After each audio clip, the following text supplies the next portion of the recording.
Fala crente, muito bom dia, seja bem-vindo ao nosso novo devocional de hoje. Retomando a temática dos profetas menores, chegamos ao livro de Sofonias, a palavra que vem para Sofonias, a informação histórica no versículo 1, filho de Cusi, filho de Gedalias, filho de Amarias, filho de Ezequias, vai citando toda a geração dele que profetiza, a palavra chega para ele nos dias de Josias, filho de Amon, rei de Judá, um rei importante, Josias, que empreende uma reforma religiosa.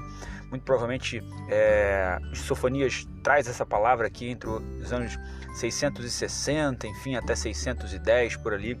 Ele prega no 7º século antes de Cristo. É um pregador contemporâneo também ali do famoso profeta Isaías. Ele traz uma informação sobre o grande e terrível dia do Senhor. Você percebe que os profetas menores, em sua grande maioria, como profetas que denunciam, obviamente, mas muitos deles trazem a temática do grande e terrível dia do Senhor, onde Deus consumirá, onde Deus finalizará, terminará todos os processos de julgamento contra aqueles que têm se manifestado de forma injusta. E diante dessa presença de Deus, deve-se calar, está no versículo 7, cala-te na presença do Senhor, pois o dia do Senhor está perto, porque o Senhor preparou um sacrifício e ofereceu aos seus convidados. A temática antigo testamentária do sacrifício e oferta, há uma analogia então aqui ao dia do Senhor, terrível dia que está chegando, e diante dele a gente apenas deve calar. Nesse dia, Deus então castigará todo aquele que salta sobre o limiar, todo aquele que enche as casas dos mestres com violência e engano, ou seja, todos aqueles que usam espaços que eram até então sagrados ou para ensino ou para reverberar ali o estudo da palavra de Deus, da presença de Deus, se utilizando disso para a corrupção, se utilizando disso para o erro, para o pecado. Acontecerá então que naquele tempo ele examinaria Jerusalém cuidadosamente, está no versículo 12.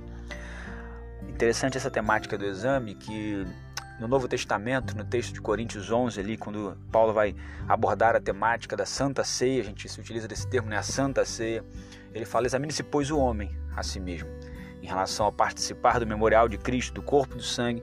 E aqui o profeta menor fala que Deus iria examinar Jerusalém.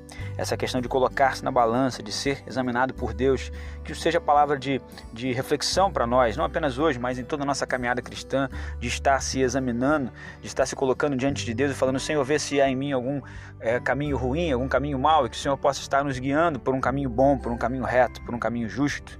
Por isso, então, acontecerá naquele tempo que Deus iria examinar, está no versículo 12, o grande dia do Senhor está perto. Essa outra informação do versículo 14, que a voz do dia do Senhor, o homem poderoso, clamaria ali de forma amarga e não conseguiria resposta, retorno, enfim. Essa informação do dia do Senhor que está perto, ela é a temática muito claramente encontrada em todos os profetas menores. Essa questão do perto, né? E tem a ver com essa questão nossa de entender o tempo, de administrar o tempo, de compreender que o tempo é do Senhor, de que o tempo é dele, e que esse tempo perto de Deus traria angústia sobre alguns homens. Que homens esses? Homens que andam cegos e que continuariam andando cegos. Por quê? Porque eles pecam contra o Senhor. Então o seu sangue se derramaria como pó e a sua carne como esterco. Sofonias diz isso de forma bem dura, bem firme. Está lá no versículo de número 17. E finaliza dizendo sobre aquilo que é confiança, aquilo que é segurança para alguns homens, que diante de Deus não serve de absolutamente nada. É a temática central do dinheiro, não o dinheiro em si, mas o amor ao dinheiro.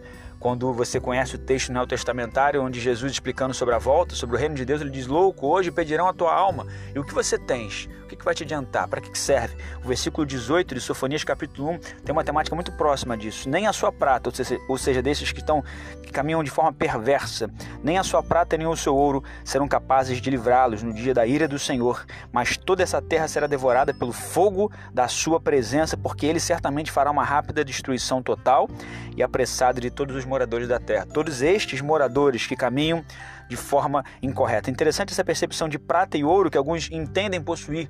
O texto do profeta menor Ageu capítulo 2, versículo 8, o Senhor se apresenta ali como: minha é a prata, meu é o ouro, diz o Senhor dos Exércitos. Que a nossa vida esteja entregue completamente nas mãos do Senhor dos Exércitos, que muito mais do que dono do ouro e da prata, é o dono da vida, da existência, de tudo que acontece nessa terra. Que a palavra dele seja luz, alimento para a nossa alma, em nome de Jesus. Amém.